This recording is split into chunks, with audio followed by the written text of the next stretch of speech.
त्यामुळे साधारणपणे नमो शेतकरीचा आम्ही जानेवारी महिन्यापासून ते इम्प्लिमेंटेशन सुरू केलं. म्हणजे त्या लाभार्थ्यांना 1500च्या ऐवजी तिथे 500 लाडकी बहीण आणि 1000 नमो शेतकरी अशा पद्धतीनं झालं. त्याच्यानंतर आम्हाला आणखीन काही विभागाचे त्या ठिकाणी अभिप्राय प्राप्त झाले. आज माहिती व तंत्रज्ञान विभागाने IT विभागाने जो काही डेटा दिलेला आहे तो साधारणपणे चंक आहे, 26 लाखाचा तो चंक आहे. आता 2,63,00,000 जे काही रजिस्ट्रेशन झालं आहे याच्यातले साधारणपणे आमच्या छाननीमध्ये जे विभागाने छाननी केली होती सुरुवातीपासून त्याच्यामधना जो लाभार्थ्यांचा आकडा होता जो 3-4 महिन्यासाठी स्टेबलाइज होता हा 2,47,00,000 होता. याचा अर्थ असा की 2,63,00,000 रजिस्ट्रेशन झालं होतं. आता स्क्रुटिनीज जर केली नसती तर 2,47,00,000 वर तो कधी आलाच नसता, तर 2,63,00,000 वरच राहिला असता. त्याच्यामुळे ते साधारणपणे स्क्रुटिनी ही आमच्याकडून चालू होती. प्रत्येक विभागाकडून डेटा यायला हा साधारणपणे 2-4 महिन्याचा कालावधी लागत असतो. 26 लाखाचा जो डेटा आमच्याकडे आत्ता प्राप्त झालेला आहे हा जनरल डेटा आहे. याच्यातले असे काही लाभार्थी असतील जे आमच्या पहिल्या स्क्रुटिनीमध्ये सुद्धा त्या ठिकाणी वगळले गेलेले आहेत. काही लाभार्थी असे त्या ठिकाणी असतील की ज्यांचे त्यावेळेला बँक अकाउंट्स नव्हते म्हणून घरातल्या एका व्यक्तीचं त्यांनी बँक अकाउंट दिलेलं असेल. म्हणजे एखादी महिला जिचं कदाचित त्यावेळेला स्वतंत्र बँक अकाउंट नसेल म्हणून तिने तिच्या पतीचं किंवा घरातला जो काही भाऊ असेल किंवा घरातला पुरुष असेल ज्याचं बँक अकाउंट असेल त्याचे डिटेल दिले असतील. त्यामुळे त्याचं ग्राउंड लेवलची स्क्रुटिनी होणं हे त्या ठिकाणी गरजेचं आहे. जे आता सुरू आहे बऱ्याचशा आमचं साधारणपणे त्या संदर्भातलं एक 35-40% काम झालेलं आहे. आणखीन पुढचं जे 50-60% राहिलेलं आहे ते ह्या 10-15 दिवसात होणं अपेक्षित आहे. आणि ते झाल्यानंतर एक्झॅक्टली तो आकडा किती आहे हा त्या ठिकाणी लक्षात येईल. त्याच्यामध्ये सरकारी काही काम करणारे आहेत या संदर्भात तर राज्यांनी भूमिका घेतलेलीच आहे की त्यांच्याकडनं जो काही लाभ गेलेला आहे तो चलान त्या ठिकाणी हे करून तो ट्रेजरीमध्ये राज्याच्या तिजोरीमध्ये तो जमा होणार. त्यामुळे अशा काही ज्या उपाय त्या संदर्भातल्या भूमिका आहेत किंवा निर्णय आहेत ते घेतलेले आहेत. या 26 लाखाच्या संदर्भातली सविस्तर स्क्रुटिनी झाल्यानंतर राज्याचे मुख्यमंत्री आणि दोन्ही उपमुख्यमंत्री मंत्रिमंडळ हे त्या संदर्भातला योग्य तो निर्णय घेईल.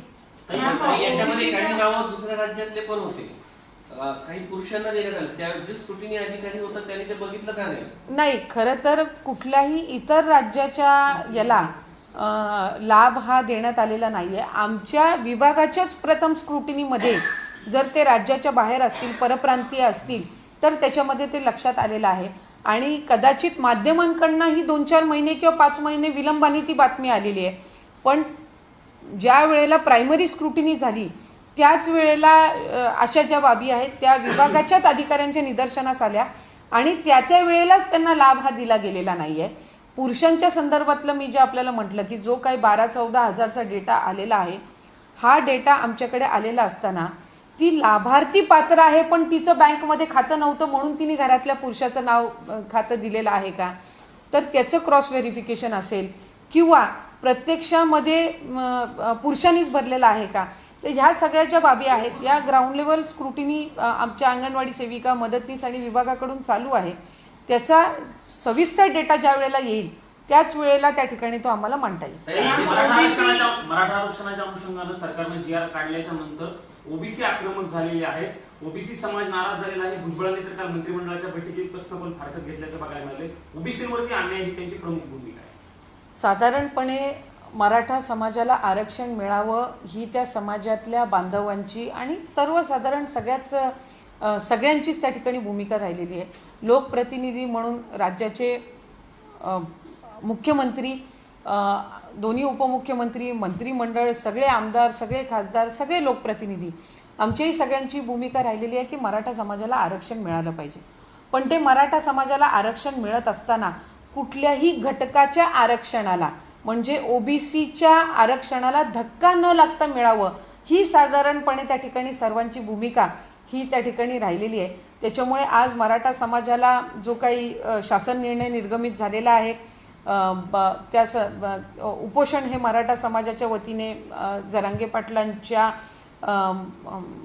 प्रमुख त्या ठिकाणी मार्गदर्शनाखाली आणि ते उपोषणाला सुद्धा त्या ठिकाणी समाजाच्या वतीने बसलेले होते आझाद मैदानावर. आणि राज्याच्या मुख्यमंत्री महोदयांनी देवेंद्र फडणवीस साहेबांनी उपमुख्यमंत्री होते आणि त्यामध्ये एक उपसमिती त्या ठिकाणी तयार करण्यात आलेली होती आणि त्या उपसमितीने जे जे काही त्याच्यामध्ये सुचवलेल्या बाबी होत्या त्याच्यावर विचार करून हा शासन निर्णय निर्गमित करण्यात आला.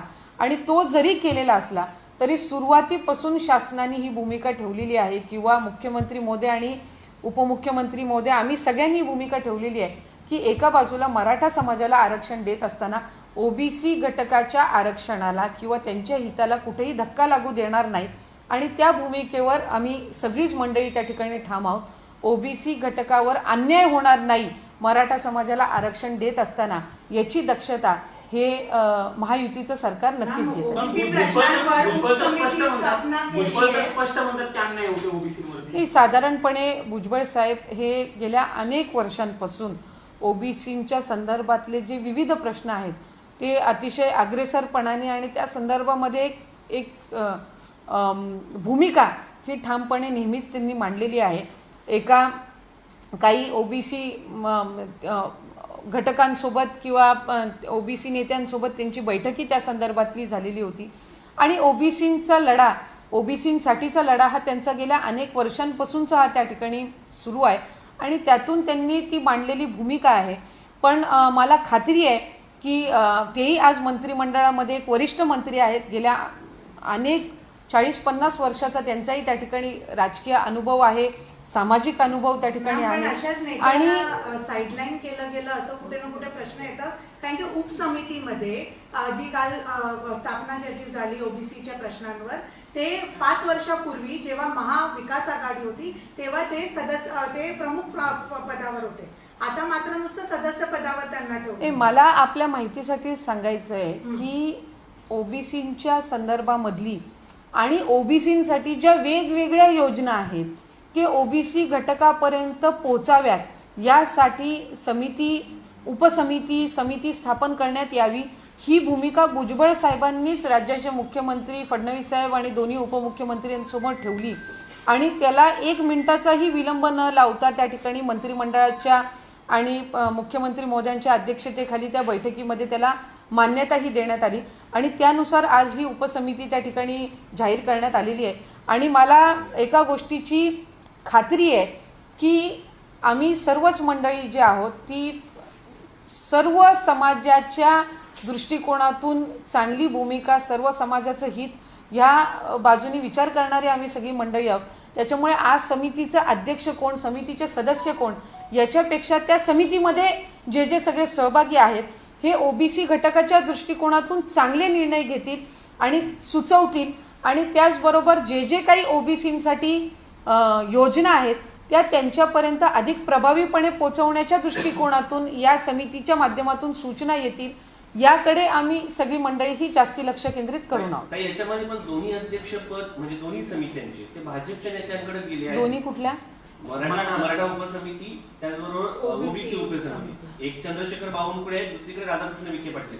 दोन्ही नेते हे भाजपचे आहेत. साधारणपणे उपसमित्या ज्या वेळेला नेमल्या जात असतात त्यावेळेला अध्यक्ष, त्या उपसमितीमधले सदस्य, त्या उपसमितीचे जे काही निर्णय होतात हे राज्याचे मुख्यमंत्री फडणवीस साहेब, राज्याचे उपमुख्यमंत्री एकनाथ शिंदे साहेब, राज्याचे उपमुख्यमंत्री अजितदादा या तिघांसमोर त्या ठिकाणी मांडले जातात.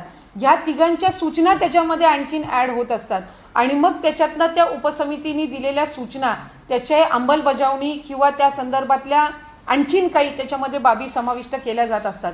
त्याच्यामुळे उपसमिती ही ज्या ज्या काही त्याच्यातनं निकष किंवा जे जे काही त्याच्यातनं निर्णय किंवा सूचना येतील याचा तो जो संपूर्ण प्रस्ताव आहे हा या तिन्ही नेतृत्वांच्या समोर ठेवला जात असतो. त्याच्यामुळे प्रत्येक पक्षाचे जे तिथं नेतृत्व बसलेले आहेत ते पक्षाच्या वतीने किंवा त्यांच्या भूमिका हे मांडत असतात आणि त्यानुसार त्याच्यामध्ये सुधारणा होत असते.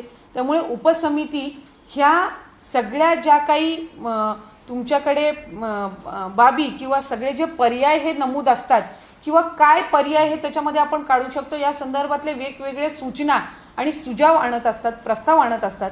त्याच्यावर अंतिम निर्णय हे राज्याचे तिन्ही नेते घेत असतात. त्याच्यामुळे अध्यक्ष कोण, सदस्य कोण ह्या बाबींमध्ये जर पडत राहिलो तर प्रश्न आम्ही कधी सोडवणार? प्रश्न याच्यासाठी की ताई अनेक वेळा मुख्यमंत्री पदासाठी देखील नेते आरोप ठेवतात. त्यावेळेस तर सगळा निर्णय हा मुख्यमंत्री पदाचा नसतो, तो मंत्रिमंडळाचा असतो. कारण त्या अध्यक्ष पदाचा व्यक्ती जो आहे त्याने संघटनेसाठी